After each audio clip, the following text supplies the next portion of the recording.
नमस्कार मित्रों, मैं हूं राकेश अचल और आप देख रहे हैं चक्षुदर्शी का ये विशेष अंक। इस विशेष अंक में आप मुझे कम कपड़ों में देखकर हैरान होंगे। देश में गर्मी भी बढ़ी है निश्चित तौर पर, लेकिन ये कपड़े कम हो रहे हैं महंगाई की वजह से। महंगाई की जो डायन है अब देश की जनता को मारने पर आमादा है। आज ही सरकार ने रसोई गैस के सिलेंडर पर 50 रुपये प्रति सिलेंडर के हिसाब से बढ़ोतरी की है और इसके साथ ही डीजल और पेट्रोल पर भी 2 रुपये प्रति लीटर की एक्साइज ड्यूटी बढ़ा दी है। अब जाहिर है कि इस महंगाई की मार को आम आदमी इस देश का शायद सहन नहीं कर पाएगा, लेकिन इस समय हमारा पूरा देश धर्म के ज्वार में डूबा हुआ है। इसलिए हो सकता है कि इस महंगाई की मार का एहसास उसे ना हो और वो खुशी खुशी इस महंगाई को अपने कंधों पर ढोने के लिए तैयार हो जाए। लेकिन हकीकत ये है कि ये महंगाई आपके घर का पूरा बजट बिगाड़ने के लिए काफ़ी है। चाहे आप किसान हों, चाहे आप शहरी आदमी हों, चाहे ग्रामीण आदमी हों, ये सब लोगों को इस महंगाई का सामना करना पड़ेगा। रसोई गैस तो हर घर में की ज़रूरत है, ठीक है। बहुत से शहरों में ये रसोई गैस की जगह अवंतिका की जो गैस है वो चलती है, लेकिन अमूमन लोग जो है गैस सिलेंडर का इस्तेमाल करते हैं जो 50 रुपये महंगा हो गया। यानी आपके मासिक खर्च में 50 रुपये ये बढ़ गए। और अब पेट्रोल डीजल का हिसाब ले लीजिए। अगर आप दोपहिया वाहन घर में रखते हैं तो मान कर चलिए कि आप कम से कम 10 लीटर पेट्रोल एक महीने में खर्च करते होंगे। कम से कम 10 लीटर का मतलब है आपके 20 रुपये के 2 रुपये के हिसाब से 20 रुपये ये बढ़ गए, 70 रुपया ये हो गया। अगर आपके पास 4 पहिया है तो अगर आप 40 लीटर या 50 लीटर प्रति माह खर्च करते हैं तो आपके 100 रुपये बढ़ गए। लेकिन ये बढ़ोतरी आखिर हो क्यों रही है, इसके पीछे राज क्या है, ये राज जानने के लिए कोई तैयार नहीं है। और ना ही इस समय ऐसा विपक्ष है इस देश में जो कि जनता को इस महंगाई के खिलाफ सड़क पर लाकर खड़ा कर दे। एक ज़माना था जब भारतीय जनता पार्टी विपक्ष में थी तो महंगाई के खास तौर पर डीजल, पेट्रोल और रसोई गैस के दाम बढ़ने पर भारतीय जनता पार्टी के हमारे जो लोकप्रिय नेता थे वो सड़कों पर बैलगाड़ियों पर आकर खाली मटके, खाली सिलेंडर लेकर, काली कपड़े पहन करके सड़क से संसद तक प्रदर्शन करते थे। लेकिन आज ये विरोध करने वाली जमात समाप्त हो गई है। आपको हकीकत बता दूं कि पिछले होना तो ये होना चाहिए कि दुनिया में जब क्रूड ऑयल के दाम कम होते हैं तो हमारा पेट्रोल और डीजल और रसोई गैस के दाम भी कम होना चाहिए, लेकिन हो उल्टा रहा है। क्योंकि आम आदमी इस गणित को पहचानता नहीं है कि ये दाम आखिर निर्धारित कैसे होते हैं। पिछले 7 साल में आप देखें कि जो क्रूड ऑयल है उसकी कीमत में कम से कम 41% की गिरावट आई है। पेट्रोल, जबकि इसी कार्यकाल में आप देखें 7 सालों में पेट्रोल और डीजल के दाम हो, रसोई गैस के दाम हो 43% तक बढ़ गए हैं। यानी कि मई 2021 में मई 2014 में जो पेट्रोल आप 56 रुपये प्रति लीटर लेते थे वही पेट्रोल अप्रैल 2021 में आप 90 रुपये लीटर ले रहे हैं और 2025 में उसकी कीमत 106 रुपये प्रति लीटर थी जो अब 108 रुपये प्रति लीटर हो जाएगी। इसी हिसाब से जो डीजल है, डीजल के दाम भी प्रति लीटर 2 रुपये बढ़ जाएंगे। और ये इजाफा पेट्रोल और डीजल और गैस के दामों में तब किया गया है जबकि गर्मी बहुत तेज़ी से है। किसान की फसलें खेतों में खड़ी हैं, उनकी कटाई होनी है, उनकी निराई होनी है, उन्हें मंडी तक पहुंचना है। किसान को तो ट्रैक्टर के लिए, मशीनें चलाने के लिए, सबके लिए डीजल चाहिए।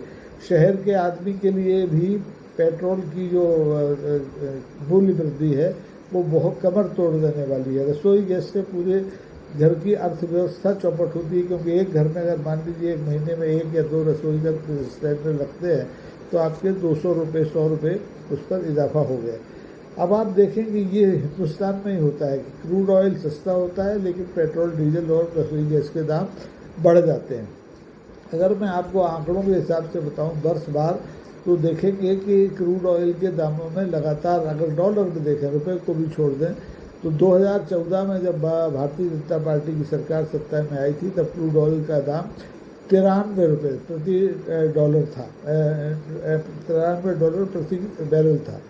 ये 15 में $48 पे आ गया, 16 में 43 पर आ गया, 17 में $2050 पर आ गया, 18 में $65 पर आ गया, 19 में फिर नीचे गिरा 56 पर आ गया, 2020 में ये तो $40 पे ही रह गया, 21 में $68 प्रति बैरल रहा, 22 में $94 आया, 23 में 77 आया, 24 में 75 आया, और अभी इस समय ये $60-62 प्रति बैरल के हिसाब से बिक रहा है दुनिया में।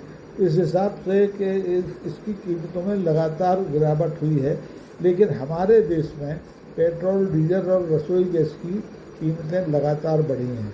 ये सरकार की तरफ से लोक हितकारी योजना है, इसको जनता समझ नहीं पाती, क्योंकि उसको मुफ्त में महिलाओं को बहन बनाकर उनको मुफ्त में पैसा ₹2500 महीने मिल रहा है, स्कूल में बच्चों को मिल रहा है, सांसदों और विधायकों ने अपने वेतन और ये सब वृद्धियाँ तो ली हैं, लेकिन गरीब आदमी के हाथ में कुछ नहीं है। वो इस बढ़ती हुई महंगाई का मुकाबला कैसे करे, ये बताने वाला कोई नहीं है। संसद में और संसद के बाहर संग्राम कभी औरंगजेब पर छिड़ता है, कभी राणा सांगा पर छिड़ता है, कभी मंदिर पर छिड़ता है, कभी मस्जिद पर छिड़ता है। अभी आप देख रहे हैं तो वक्फ बोर्ड पर छिड़ा हुआ है पूरे देश में संग्राम। लेकिन महंगाई को लेकर के कोई महंगाई के खिलाफ खड़ा दिखाई नहीं देता, न संसद में, न संसद के बाहर, न सड़कों पर। अब देखना ये है कि ये जो हाइक हुआ है, ये जो मूल्य वृद्धि हुई है डीजल और पेट्रोल में ये और रसोई गैस में, इसके खिलाफ क्या जनता सड़क पर आती है?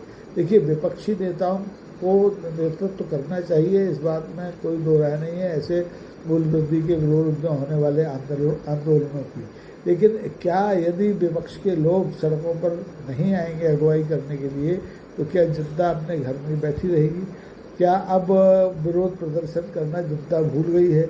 2024-25 में जो रेट है वो इतना कम हो गया है क्रूड ऑयल का। 2024 में $86 प्रति बैरल था और अब $60 प्रति बैरल है, यानी कम से कम $26 का अंतर आ गया है। तो ऐसे में तो पेट्रोल और डीजल और रसोई गैस सस्ती होनी चाहिए थी, लेकिन ये सरकार आखिर कर क्या रही है? क्यों जनता की जेब काटने पर आमादा है? ये पूछने वाला कोई नहीं है। ये पूछने वाला कोई इसलिए नहीं है कि विपक्ष की एकजुटता कई मुद्दों पर दरकती दिखाई देती है, और सरकार तो देखिए बैसाखियों पर चल रही है, उसे अपने भविष्य की कोई चिंता नहीं है, इसलिए वो मूल्य वृद्धि भी कर सकती है, वो वक्फ बोर्ड संशोधन विधेयक भी ला सकती है, वो वन नेशन वन इलेक्शन की बात भी कर सकती है, वो कुछ भी कर सकती है, वो कुंभ स्नान के जरिए उत्तर प्रदेश की अर्थव्यवस्था सुधारने की बात भी कर सकती है, लेकिन किसानों की बात नहीं करेगी, गरीबों की बात नहीं करेगी, मजदूरों की बात नहीं करेगी, नौजवानों की बात नहीं करेगी।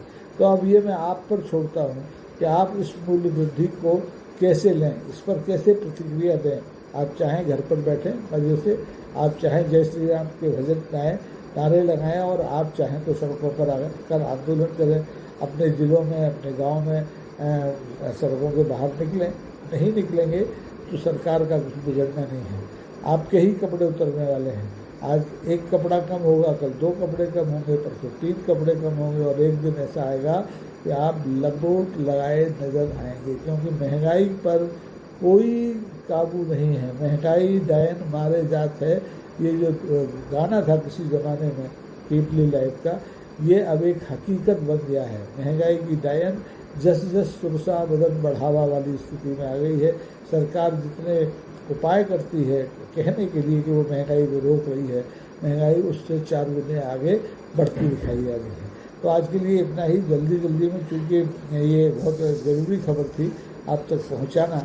अखबार तो आपके पास सुबह आएगा, टेलीविज़न आप देख नहीं पाते, थके बांधे आते हैं तो मनोरंजन के चैनलों पर बैठ जाते हैं, तो सूचनाएं कौन दे? सूचनाएं देने का काम हम जैसे लोगों का ही है। तो देखते रहिए और बताइए कि आप इस पर कल क्या करने जा रहे हैं। आपको अगर ये वीडियो पसंद आता है तो इसे लाइक कीजिए, शेयर कीजिए और सब्सक्राइब कीजिए। इसको सब्सक्राइब करने में आपकी जेब पर कोई बजट पड़ने वाला नहीं है, जैसा कि पेट्रोल खरीदने पर पड़ेगा, जैसा कि डीजल खरीदने पर पड़ेगा, जैसा कि रसोई गैस का सिलेंडर खरीदने पर पड़ेगा।